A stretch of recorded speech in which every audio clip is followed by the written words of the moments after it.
这个颈子部呈现强大的哪个地方？我们打个比方，你现在发生矿难，日本有人带着手指，他手指打不出来，为什么？他头层太厚了，他颈子部不得出来。对，但是长扫描可以穿透，可以穿透整个地球。这样有什么好处呢？我可以对地球内部进行3维扫描。哪个地方要发生地震，我都可以知道。所以场是一个更强有力的介质，比电磁波这颈子部强很多。我们如何或者通过什么路径去实现呢？有人问。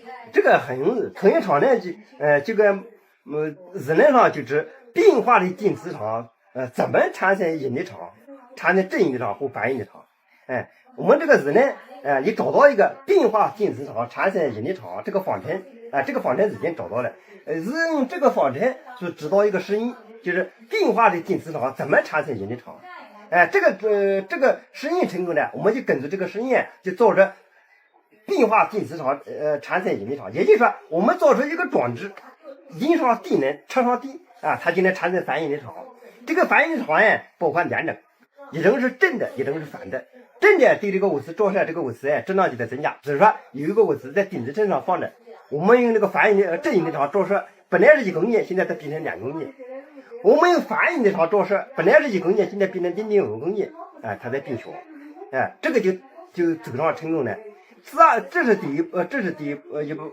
下一步，我们要设置各种各样控制那个软件，控制这个引力场的一个软件。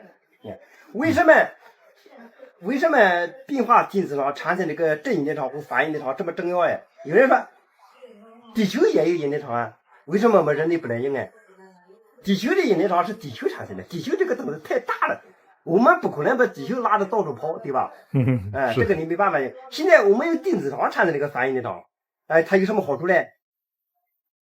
它很小，我们比如我们现在我们不是搞着到处跑，现在那个打个比方现在那个钢厂它有个电磁铁，电流一开，它把铁吸出来，掉到空中，它把电流一关，那个铁就掉下来了，对是吧？我们现在有一个引力场，电磁场产生的引力场通气，石头也好，你的粮食也好，它都可以吸。你吸到上头，电流一按，它哗啦一下来，这个我们本来只能掉铁，现在这个磁振子能掉1000的东西，这是它一个原因。就是引力和磁力类似的，如果能把磁力的应用改成引力的，它通气，它任务都通吃，这个它一个强大的应用。我们再说它第一个应用第二个应用，它产生反引力场，它对物体照射它4大的质量极小，一旦进到您，它是光线运动我们可以造成飞碟，也可以造成群星运动网。为什么我们那个设备在太空当中，如果对人照射，你人质量比那点你消失在这，是吧？设置一个控制软件，群星运动网造成功的，飞碟也造成功的。还有一个什么用处？它我用反引力场对这个照射，你这个人本来是50公斤，我现在经过一照射，你变成接近0克，这个0.5克，到这种程度，你可以冲墙。穿墙。对，还有刚才说那个冷焊大规模，我得2个钢板，我得照射，它好像切进去了。这样做有什么好处？就是说我们造房子，我不需要在新厂造，我在别的地方造，打到附近，然后2个墙板，是冷焊，这样房子这个造了个速度非常快，我1天之内能造100层大楼。还有，他把这个房子在那地方造好之后，直接移过来也好。移过来也行。对，把它质量变成0飘过来嘛。跟飞碟一样。对。不过那个质量特别巨大的，它也是还是不行的。跟飞碟一样就好了。它需要功率是吧？需要大功率。它需要大功率的，那是出到离特殊设置。这个是它一个应用。还有什么应用？可以改变时间。反引力场对一个空间虽然照射，可是它那个时间造成时空变向。正变向、反变向都可以做，这是哪一个应用？还可以用通讯。为什么用通讯呢？长通讯呢有什么好处？至于这个电磁波通讯强大在哪个地方？我们打个比方，你现在发生矿难，日本有人带着手指，他手指打不出来，为什么？他头层太厚了，他电磁波不得出来。对。但是长扫描可以穿透，可以穿透整个地球。这样有什么好处？我可以对地球内部进行3维扫描。哪个地方要发生地震，我都可以知道。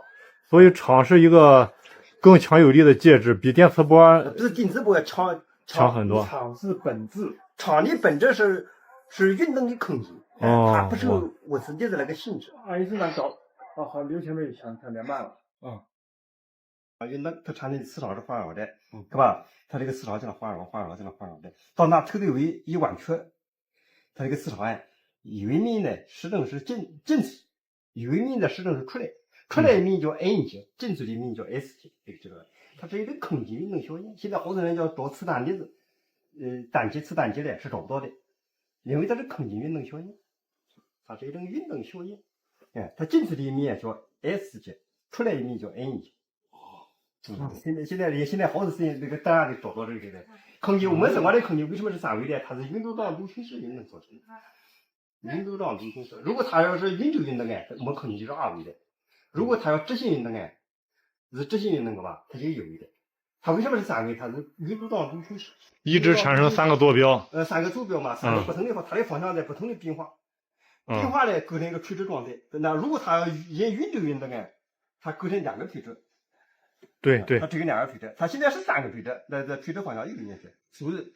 就第3个量一直在变，所以说它就3个量。我们所生活的空间，正常的空间，时时刻刻是光是在运动，一百个头要像静止空间是不存在的，没有静止空间，它空间是派生的，就本来没有空间这个东西，是因为它运动产生的。相对来讲，当物体相对我们是光是运动的时候，它所在的空间失动一年，当它是某一个速度运动的时候，它空间失动，为什么失动？当然很简单，垂直运动是造成的。垂直状态等价的运动方面，这2个灯子本来是垂直的，本来是平行的，一这个灯子相对它运动的时候，它那个坐标轴就放在倾斜，就有了一个角度。本来是垂直的，你一运动嘛，它就收你，垂直度就收你。到那得到光的时候，它收你90度，就本来是垂直的吧，现在不是垂直，那平行的，90度消失的了，90度消失的，在这个维度上，在这垂直维度上，它就变成零的，头沿为零。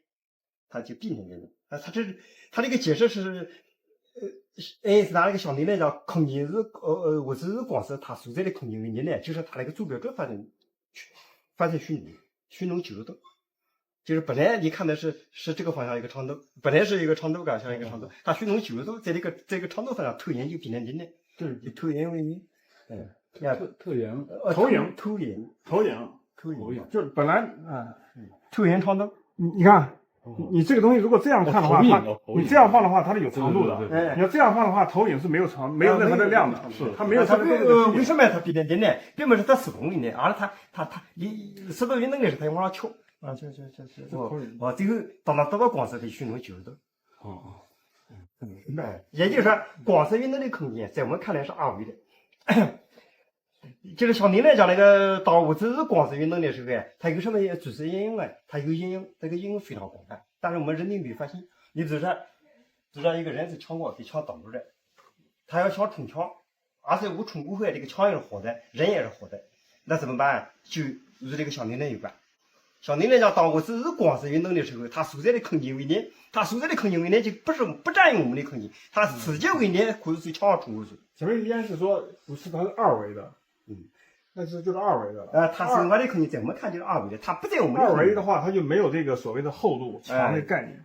没有墙那个，它属于强光的冲光速啊，就是2维的。这是相对的一个认常，相对来讲，当拿光速运动到了强光速的也不行。但是它外星人呢有一个什么办法呢？他本来的周围空间在光速发生嘛，他把周围的空间不给它运动，它也能达到那个效果。它虽然不运动，它也能达到。就好像你看这个这是3维的。当你把这3维变成2维的时候，它就立刻就到达了。对，它不需要经过3维的那种方式来到达。有好多飞碟有好似那个东西的，它就是我们受制于3维空间，达到光速之后，它自己就竖起来了。自己竖起来，这是一个效应。得到光时，它引擎头方向空间竖起来就变成零，这是一个效应。现在它还有一个地效应，就是它本来周围空间光速运动啊，你把它周围空间光速运动搞小头的了，这个物质不要光速，就是静止的，它也能达到那个冲墙效果。就比如说咱们达到光速也可以穿墙，让墙的空间变。你使它那个周围空间那个运动啊消失的了，也能达到那个效果。就是它空间不。它的墙的空间不在光速往外发散了，咱也能穿过去。不是墙没关系，就像一个物质像冲墙，你是物质周围的空间运动消失的了。简单讲就质量消失的了，因为质量是它周围空间运动发散出来，静止质量消失的了，也能达到那个效果。静止质量不是100%消失，100%消失它相当于我们碳是光速运动，给它只要得到6万分之一，它也能冲墙，但是它要不是光速运动。所以他们物质分3个态，光速运动。这叫激发态，就是零质量。激发态，零质量。它实证是阴质量。微质量就是说1/4克，它是微质量。是微质量。本来一个我是1公斤，现在把它定成1/4克，那它就处于微质量。微质量处于正极化状态，可以通畅的，它就强的。但是它不是光是那看的没法禁止的，是为人类日后大规模应用提供了日能之处。它光是你拿不住的，它等不能光是跑在这里怎么应用它这个微质量有什么好处它又能充强，它一个不是光是，一个相对我们禁止缓慢的速度也能运行，所以它一个大规模应用是在地里。还有一个是什么状态？就是正常质量。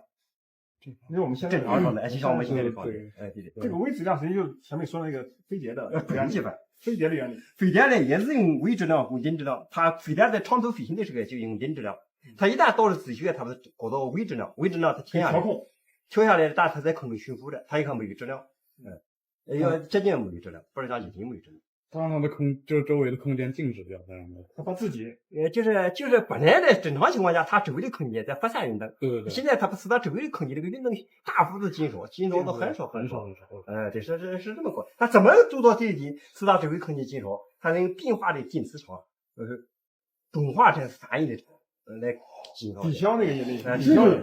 这个就是那个反重力嘛，电磁反重力。它不是反重力，就是反引力场，因为场跟那个。